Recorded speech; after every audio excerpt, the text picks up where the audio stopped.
आप अगर ब्राह्मणत्व आपके अंदर नहीं है, वो कर्म अगर आप नहीं कर रहे हैं, तो सिर्फ जो है कुल में जन्म लेने से, किसी पांडे टाइटल से आपका जन्म हो गया तो आप ब्राह्मण नहीं है, क्योंकि आपका प्रोफाइल नहीं है। सनातन धर्म तब से है जब से सृष्टि की रचना हुई है।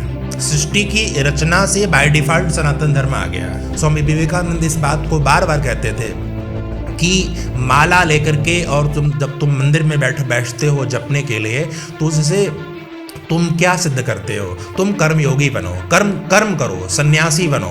2020 में जब कोविड आता है तो ये जो फिलॉसफी थी कि मिनिमल थियरी, यानी कि बहुत कम चीज़ें आपको दे दी जाए। अगर आपको ज़रूरत है 100 ग्राम चावल पका के खाने के लिए और आपको मात्र 10 ग्राम दिया जाए कि इसी में आपको भोजन करना है, तो ये मिनिमल थियरी पर काम चलता है। स्वामी विवेकानंद पे इस पर बहुत सारा इन्होंने काम किया था। उन्होंने बताया था, बायस्ड होकर के मैं किसी की बात कहूँ कि नहीं ये मुख्यमंत्री बनने जा रहे हैं या इनकी में एक आटे की टक्कर होने जा रही है, मैं लोगों से सिर्फ ये कहूँगा कि अपने विवेक का इस्तेमाल आप लोग करें। आप लोग देखें कि आपकी गरीबी का निराकरण समाधान किसके पास है और शिक्षा का समाधान किसके पास है। जो सिक्योरिटी लैप्स हो रही हैं, डिस्क्रिमिनेशंस हो रहा है समाज में, उसका समाधान किसके पास है। आपके बच्चे को नौकरी कौन देगा। और जात पात से, मजहब से ऊपर उठ करके इस राष्ट्र निर्माण के लिए समाधान बेहतर किसके पास है। जो आपको बेहतर डिलीवर करता है, आपका वोट, आपका मतदान उसको मिलना चाहिए। तो जिसके अंदर भी सेवा भाव है वो शुद्र है। नमस्कार, उत्कर्ष पत्रिका देख रहे हैं आप और मैं हूं आपके साथ विक्की सिंह। आज हम उत्कर्ष पत्रिका के माध्यम से आपको एक ऐसे व्यक्तित्व से परिचय कराने जा रहे हैं जो अध्यात्म से जुड़ाव रखते हैं, जो स्वामी विवेकानंद के विचारों से प्रभावित हैं और जो श्री कृष्ण के पद चिन्हों पर चल रहे हैं। हमारे साथ मौजूद हैं स्वामी प्रभाकर जी, आध्यात्मिक गुरु भी इन्हें कहा जाता है। हम इन्हीं से बात करेंगे और ये जानने का प्रयास करेंगे कि इनके जीवन की पृष्ठभूमि क्या रही है। स्वागत है सर उत्कर्ष पत्रिका में आपका। जी धन्यवाद, आपको सादर आभार। धर्म, अध्यात्म और ज्योतिष के माध्यम से राष्ट्र निर्माण में मेरी बौद्धिक क्षमता का कहाँ सदुपयोग हो सकता है, मैं उस पर काम करता हूँ। और कुशीनगर जनपद में ही नारायणी नदी के तट से सटा हुआ एक क्षेत्र पड़ता है, वहीं की मेरी ग्रामीण पृष्ठभूमि रही है। और मेरी शिक्षा गोरखपुर विश्वविद्यालय से हुई है, इलाहाबाद से हुई है। अंग्रेजी साहित्य में मेरा परास्नातक और शोध रहा है, लेकिन मैं संस्कृत साहित्य में भी मैं ग्रेजुएट हूँ गोरखपुर यूनिवर्सिटी से। वेद का मैंने अध्ययन किया है, मैंने संस्कृत व्याकरण का अध्ययन किया है। और स्वभावतः जब आप अंग्रेजी साहित्य के जब आप छात्र रहेंगे तो अंग्रेजी आपकी भाषा हो ही जाएगी।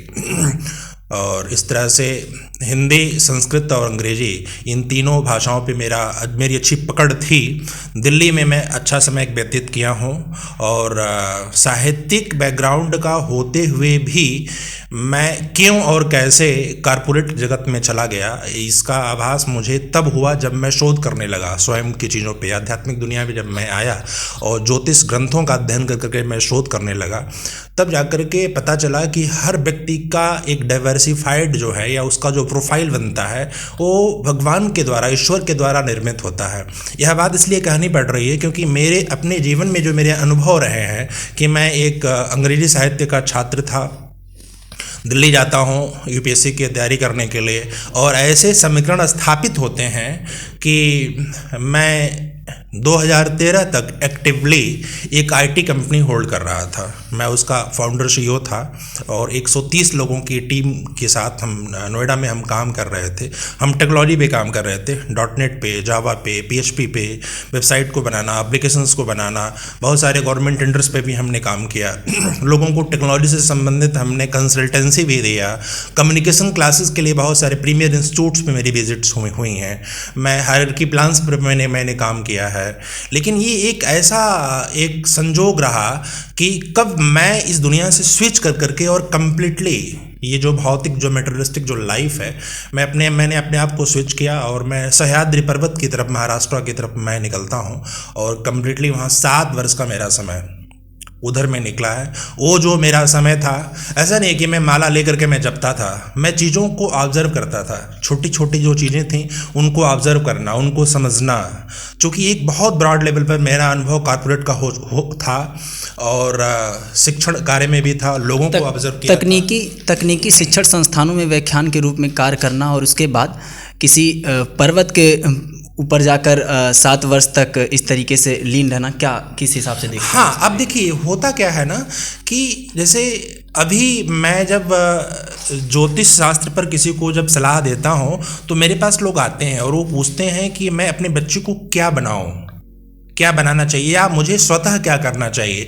और आजकल बहुत ही ये इम्पोर्टेंट एक सवाल बन जाता है कि मैं क्या करूं अपने लाइफ में। जैसे बिजनेस में कर रहा हूं, मुझे फ़ायदा नहीं है, नौकरी में मुझे परेशानी है, मेरे पढ़ाई में परेशानी है। तो आपकी कुंडली का जो 10वां भाव होता है, जो 4th भाव होता है, जो 5वां भाव होते हैं, 7वां होता है, लग्न होता है, इससे निर्धारण होता है कि आपका जन्म, आपका बैकग्राउंड किस पृष्ठभूमि से है और आपका कर्म क्षेत्र क्या होगा, आप किस फील्ड में काम करेंगे। मैंने जब अध्ययन किया कि मेरी चीज़ों में इतने बिखराव क्यों हो रहे हैं, जब किसी क्षेत्र में जा रहा हूँ तो वहाँ बहुत ब्रॉड लेवल का मेरा एक प्रोफाइल डेवलप हो रहा है। क्योंकि साहित्यिक बैकग्राउंड का व्यक्ति जाकर के आईटी कंपनी को लीड कर रहा है, वो टेक्नोलॉजी पे बात कर रहा है, उसके पास वो ज्ञान कहाँ से आए। लेक्चर्स जब मेरे होते थे आईएम में या आईआईटी में, जब लेक्चर्स होते थे, लोग पूछते थे कि आपने बीटेक कहाँ से किया है, आपने एमसीए कहाँ से किया है या आपने एमबीए कहाँ से किया है। तो ये क्वेश्चन बनता है, ये मुझे स्वयं भी नहीं पता था कि मैं क्यों जा रहा हूँ। जब 16 जून 2013 की घटना है, यह मुझे लगता है कि शायद इसी के आसपास का डेट था जब उत्तराखंड में वो त्रासदी आई थी। तो उसी दिन दोपहर में मुझे ऐसा आभास होता है कि पता नहीं क्यों ऐसा लगता है कि ये दुनिया हमारे लिए नहीं बनी है। मतलब मैं यहाँ धन कमाने के लिए नहीं आया हूँ, मैं यहाँ पर ऐसे लोगों को तैयार करने के लिए आया हूँ जो शिक्षा कि जिनको शिक्षा की ज़रूरत है, जिनको बेहतर स्वास्थ्य की ज़रूरत है, जिनको दिशा निर्देश की ज़रूरत है, उनके साथ काम करना है। मुझे अपलिफ्टमेंट मुझे करना है। समाज के अंतिम पड़ाव पर अगर कोई व्यक्ति बैठा है तो वो क्यों अंतिम पड़ाव पर है, उसको हम थोड़ा बेहतर लाइफ क्यों नहीं दे सकते हैं। समग्र विकास अगर हमें करना है तो उसमें शिक्षा बहुत इंपॉर्टेंट चीज़ होती है। तो अब साधना की जो बात है, मैं उसको भक्ति भाव से अलग एक वैज्ञानिक तरीके से उसको सोचता हूँ कि आध्यात्मिक ऊर्जा की ज़रूरत आपको तब बहुत ज़्यादा होती है या उसकी आवश्यकता तब आपको पड़ती है कि जब आपसे उम्मीद करने वाले लोगों की संख्या बहुत ज़्यादा हो। क्योंकि ट्रांसफार्मर में जो इलेक्ट्रिसिटी है, जो पावर है, उसी के हिसाब से, वो अपनी कैपेसिटी के हिसाब से ही वो लोगों को कनेक्शन बांटता है। तो एक सन्यासी का पहला धर्म ये है कि वो स्वयं में ही अपने आप को इतना सुरक्षित कर ले। संन्यास धर्म की पहला सिद्धांत होता है, आप इतना वो सुरक्षित कर ले, इतना वो विस्तारित कर ले कि ज़्यादा से ज़्यादा फैमिली का वो हिस्सा बन सके। स्वयं विवाह न करने का कारण भी यही है कि आप एक परिवार के लिए नहीं हैं, आप एक राष्ट्र के लिए हैं। आप एक पूरे एक समुदाय आपको फॉलो कर रहा है, पूरा राष्ट्र आपको फॉलो कर रहा है, दुनिया आपको फॉलो कर रही है। तो आपकी जिम्मेदारी वहाँ बहुत बढ़ जाती है। आपका परिवार बड़ा हो जाता है, आपका समाज बड़ा हो जाता है, आपके दायित्व तो बड़े हो जाते हैं। तो उसी हिसाब से आपके पास आध्यात्मिक ऊर्जा, आपके पास ज्ञान, आपके पास समय और आपके पास वो दृढ़ इच्छा शक्ति भी होनी जरूरी होती है, क्योंकि आपके मकसद बहुत बड़े होते हैं। इसलिए मैं संन्यास के धर्म में आया। मैं रोक रहा हूँ कि आध्यात्मिक जो चीज़ें हैं, आध्यात्मिकता को थोड़ा सा समझाने की कोशिश करें हमारे दर्शकों को। देखिए, ये आजकल का बहुत ही रिलेवेंट क्वेश्चन आपने किया है कि अध्यात्म क्या है, क्योंकि अध्यात्म और धर्म दोनों को लोग मिक्सअप कर करके समझने लगते हैं। चंदन लगाना या गेरुआ वस्त्र धारण करना या काला वस्त्र धारण करना, सफ़ेद वस्त्र धारण करना, यह अध्यात्म की परिभाषा नहीं है, यह अध्यात्म नहीं है। आप धार्मिक हो सकते हैं कि आप किसी विचारों से प्रभावित होकर के अपने जीवन की जो जीवन जीने की जो तरीके हैं, जो लाइफस्टाइल है, वो आप अपना सकते हैं। आप धार्मिक हो सकते हैं, लेकिन आध्यात्मिक जो होना है वो अलग रिलेवेंस है। मैं इसीलिए पूछा कि जैसे कई बार तो आदमी किसी पोशाक को देख कर ये जज कर लेता है कि ये हिंदू धर्म के हैं इसलिए ये आध्यात्मिक आध्यात्मिकता से जुड़ाव रखते मैं होंगे, आपको तो उसी- किसी धर्म विशेष से इसका मैं आपको उसी का जवाब दे रहा हूँ कि एक्चुअल में आध्यात्मिक का मतलब क्या होता है। अध्यात्म का मतलब यह होता है कि इस सृष्टि में व्याप्त जो पंचभूत हैं, अग्नि, जल, वायु, पृथ्वी और आकाश, जो 5 एलिमेंट्स हैं जो आपकी बॉडी में भी हैं, और इसी से सृष्टि का संचालन चलता है। और यही चीज़ आज महामारी का भी कारण बना हुआ है। तो इन एलिमेंट्स को समझना ही और इसकी डिफिशियंसी को मेंटेन करना कि कहीं ये डिफेक्टिव ना हो, कहीं मेंटेन ना करे, उस लेवल तक जब आपके ज्ञान होता है तो उसको कहते हैं स्पिरिचुअल, कहते हैं उसको आध्यात्मिक ज्ञान कहते हैं। यानी ज्ञान जो है वो वैज्ञानिक हो, ज्ञान जो है वो समग्र के लिए हो, सभी के लिए हो, सभी के लिए कल्याणकारी हो, सभी के लिए शुभता प्रदान करने वाला हो। और हमारे सनातन धर्म का तो यह वाक्य ही है कि विश्व का कल्याण हो, जग का कल्याण हो। जग इटसेल्फ इज कि पूरे जग का यश हो, पूरे जग का कल्याण हो। और सनातन धर्म प्राचीन इसीलिए है क्योंकि यह कहता है कि सभी के कल्याण की कामना करता है। तो आध्यात्मिक वही है जो अपने विचारों को, अपने जो ज्ञान है वो सभी के कल्याणकारी चीज़ों के लिए वो प्रयोग करता है, तो उसको आध्यात्मिक कहते हैं। धार्मिक होना कि आपका एक पार्टिकुलर माइंड सेट है और उस माइंड सेट को और लोगों तक पहुंचा रहे हैं, ये धार्मिक हो गया कि धर्म गुरु हैं। लेकिन अध्यात्म गुरु का जात से कोई लेना देना नहीं होता है, इसका कोई जात से नहीं है कि ये इस जात के हैं, इस जात के हैं। सन्यासी की जात नहीं कोई होती है, इसीलिए इसका रिलेवेंस दोनों का एक ही है, क्योंकि वो अध्यात्म का ज्ञान नहीं है तो सन्यासी नहीं है। बिना अध्यात्म के ज्ञान के आप सिर्फ धर्मगुरु हो सकते हैं, क्योंकि कोई एक पर्टिकुलर मत है और उसको आप फॉलो कर रहे हैं। लेकिन आध्यात्मिक गुरु होने के बाद आपकी जिम्मेदारी बढ़ जाती है।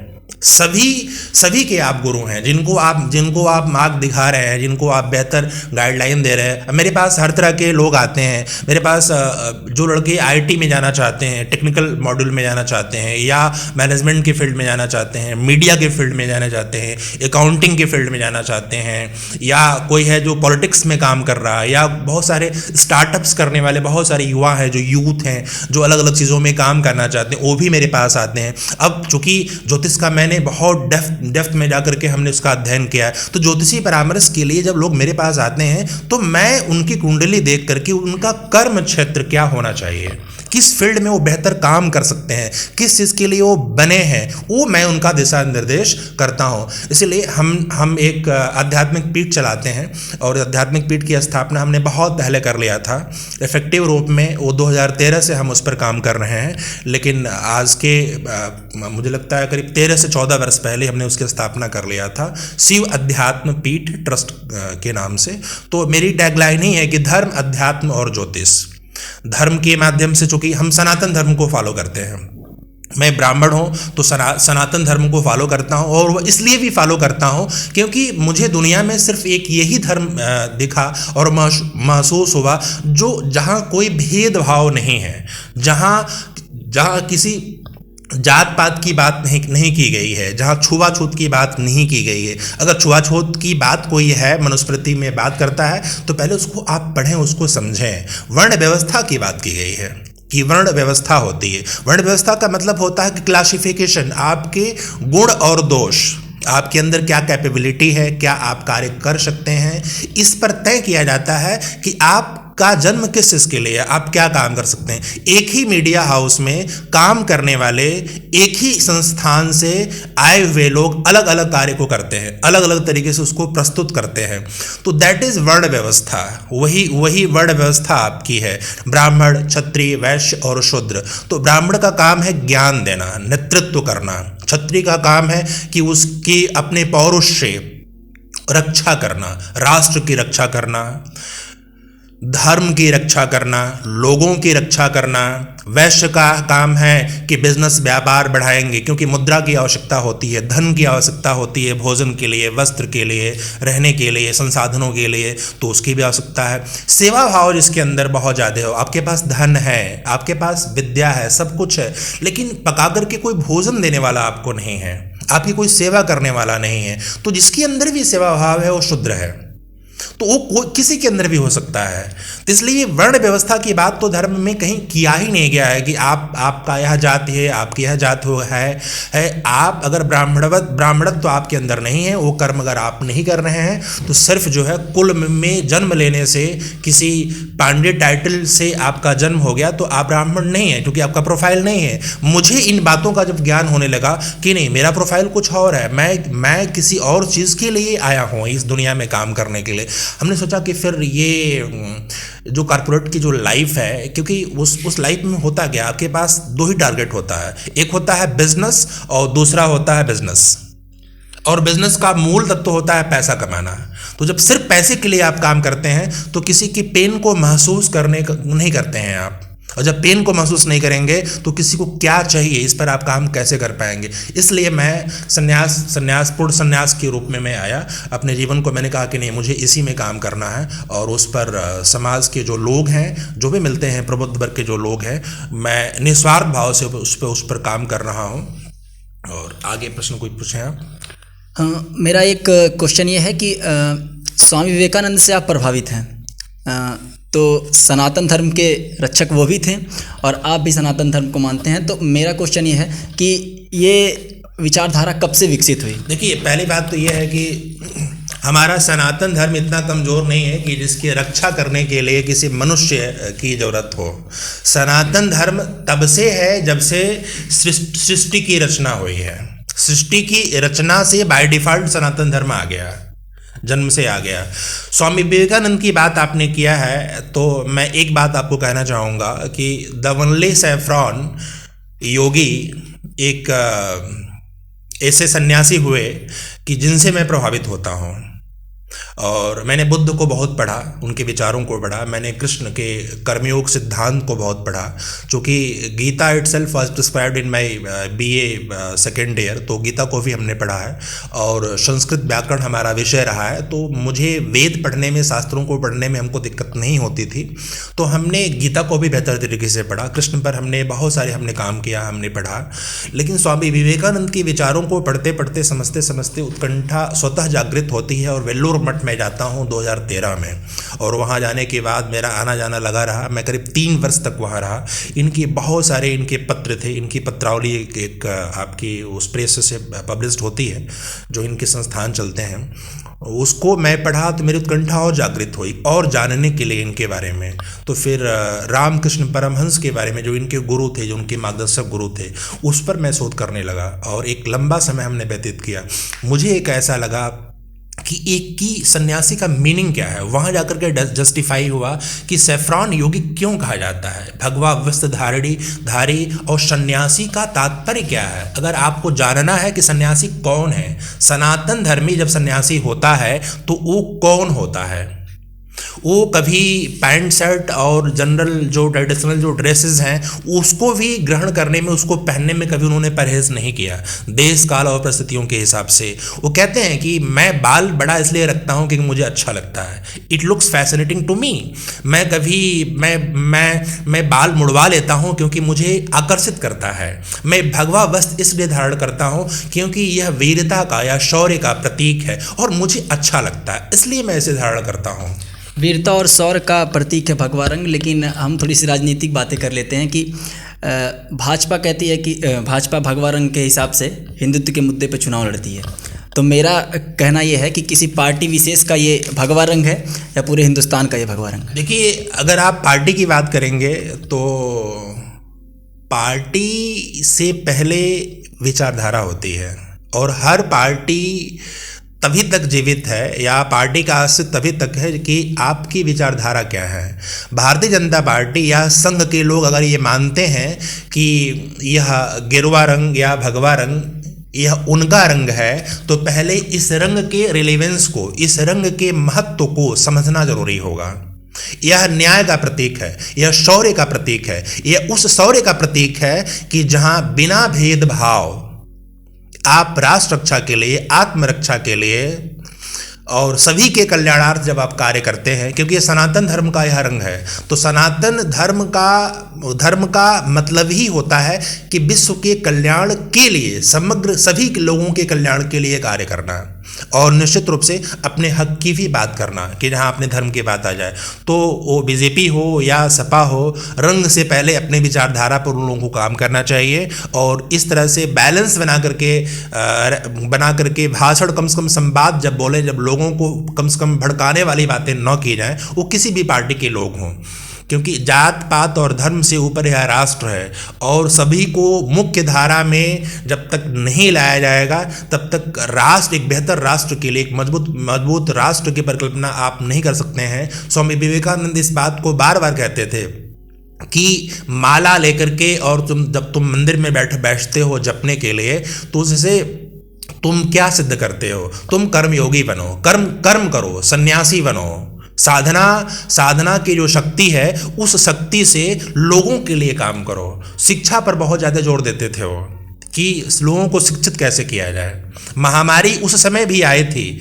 आपको एक बात हम बता दें कि अभी जो ये कोविड जो चल रहा है, जो कोरोना जो चल रहा है, तो स्वामी विवेकानंद के जीवन काल में एक महामारी आई थी और उस पर उन्होंने कैसे काम किया है, उस पर उन्होंने बहुत सारे मिनिमल थियरी उन्होंने डेवलप किया कि बहुत कम चीज़ों में किस तरह से जीवन यापन किया जा सकता है। 2020 में जब कोविड आता है तो ये जो फिलॉसफी थी कि मिनिमल थियरी, यानी कि बहुत कम चीज़ें आपको दे दी जाएँ। अगर आपको ज़रूरत है 100 ग्राम चावल पका के खाने के लिए और आपको मात्र 10 ग्राम दिया जाएगी, इसी में आपको भोजन करना है, तो ये मिनिमल थियरी पर काम चलता है। स्वामी विवेकानंद पे इस पर बहुत सारा इन्होंने काम किया था, उन्होंने बताया था कि किस तरह से इन चीज़ों को हैंडल करना है। लेकिन उससे पहले अगर हम इस पे विचार करें कि ये जो वैश्विक संक्रमण है, जो कोविड है, ये आया क्यों है और इस पर कैसे काम किया जा सकता है, इससे कैसे लड़ा जा सकता है, तो पहली चीज़ तो ये है कि मैंने शुरू में ही एक बात बोली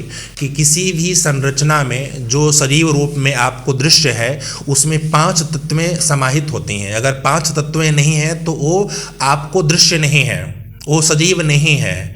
वो अग्नि, जल, वायु, पृथ्वी और आकाश, और उसी गुणधर्म की कमी, न्यूनता हो जाना या आधिक्य हो जाना आपके शरीर में रोग का कारण बनता है। वह उन्हीं चीज़ों का प्रकृति में डिफिशिएंसी हो जाना वैश्विक संक्रमण होता है। वैश्विक संक्रमण का मतलब ये है कि सभी देश काल के लोग, सभी ऋतु परिवर्तन, जो भी ऋतु परिवर्तन होते हैं, जाड़ा, गर्मी, बरसात, सब में वो चीज़ प्रभावी होती है, वो आपको परेशान करती है। तो इस पे काम करने के लिए लोगों को प्रकृति के साथ सामंजस्य स्थापित करना होगा और यह पता करना होगा कि क्या ऐसी चीज़ है कि जिसको हम भूल रहे हैं, उस पर हमें काम करना होगा। मुझे लगता है कि इस पर अगर आप बात करेंगे तो ये लंबा चर्चा हो जाएगा और करीब 1 घंटे का इस पर भाषण हो सकता है।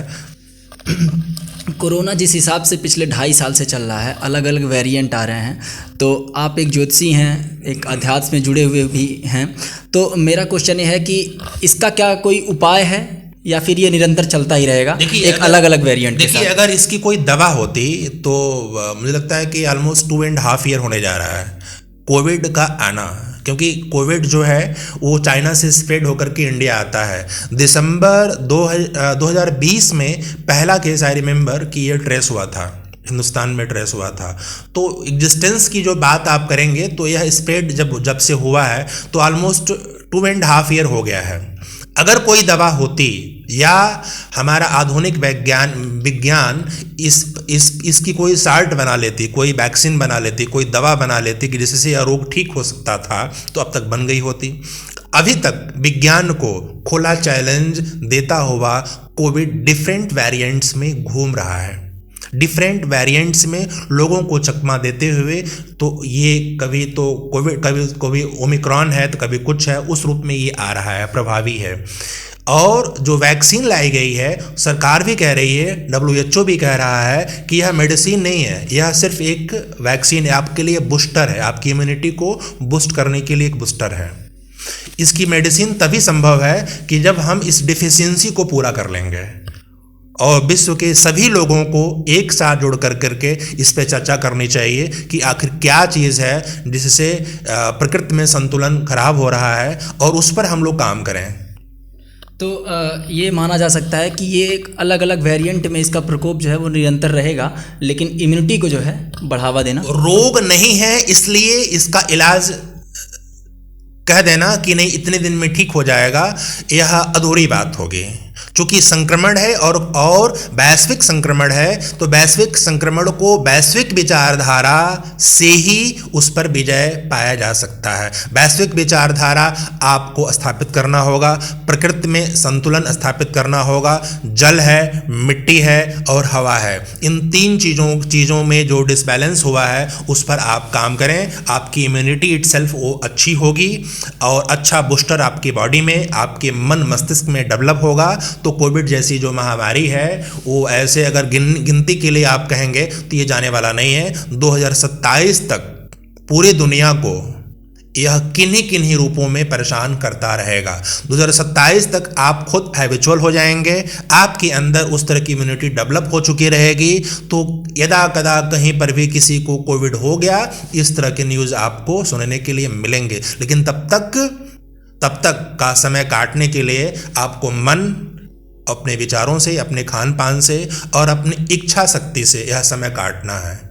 आपको टूटना नहीं है, स्ट्रांग रहना है, स्ट्रांग रह करके रहिए। सरकार जो कहती है उस गाइडलाइन का आप पालन कीजिए, दूरी मेंटेन कर करके रहिए, खान पान पे बेहतर प्रभाव दिखाएं तो आपको लाभ मिलेगा। गुरुजी, एक आखिरी सवाल मेरा ये कि वर्तमान में जो सरकार चल रही है भाजपा की, योगी आदित्यनाथ की सरकार चल रही है, कितना संतुष्ट है इस सरकार से? और 2022 में अगर राजनीतिक तौर पे देखा जाए तो आध्यात्मिक और ज्योतिषी होते हुए आप किसके पक्षधर रहेंगे?